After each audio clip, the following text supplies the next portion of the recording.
Sadhguru Nath Maharaj Ki Jai, and welcome to Jagadambe Reads the Holy Books of India, Bhaktavijaya364.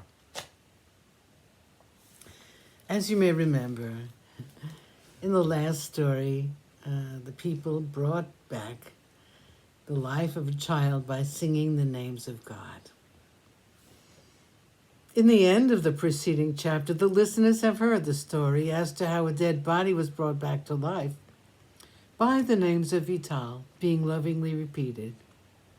At the sight of that miracle by Tukaram, people began to respect him more and more.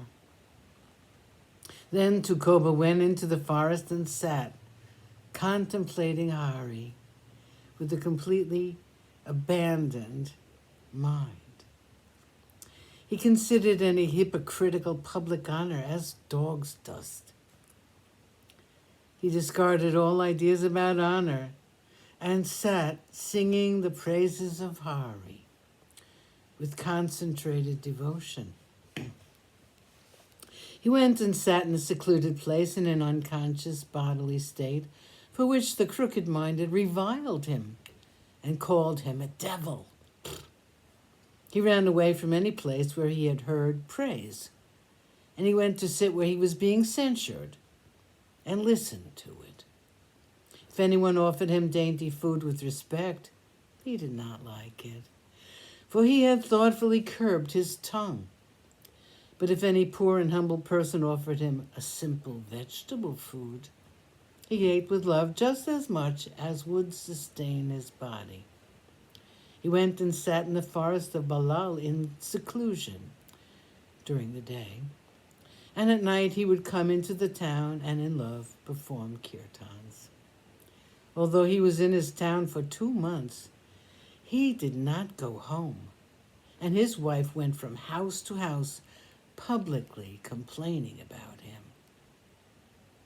Tukaram returns home. She said, "Here, oh my friends, my fate is adverse. My husband does not care for me, but goes and sits in the forest. He has given up his business and dances in the kirtans with love.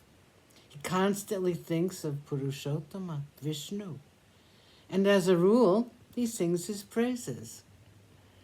He has been in the town for the last 2 months, but all that time he has never come home.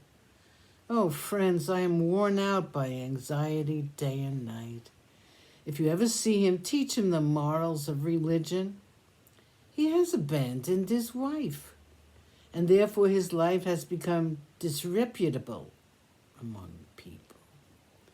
She repeatedly complained about him to her neighbors, and one day she took a pot and went to fetch water. She filled the pot with water and was going back home when she met Tukoba on his way to the temple after bathing. His wife at once went to him and caught him by the end of his dotar. Listen to what she said to him without any sense of respect. "You are without any sense of shame and scruple, and you dance day and night in the praise services of God. You never come home, and on that account, I feel so uneasy. On account of public shame, I weep bitterly at home. Tell me at once what you mean to do with us." On this, he replied to his wife, "Your parents married you without any thought of my circumstances. Then why should I provide you with food and clothing?" Then his wife said to Tuka, "Whose circumstances, then, did they consider?" He said, "Of my parents, and they have given you into their care." On this, the wife replied, "Your parents are dead. Where can I go to find them? You yourself have cremated them in the funeral ground."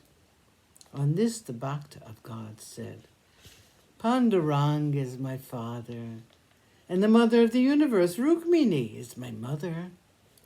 Both of them are forever imperishable and immovable. They do not grow with the growth of creation and are not destroyed with the destruction of the world." Sadhguru Nath Maharaj Ki Jai. Thank you for coming. I hope you come again.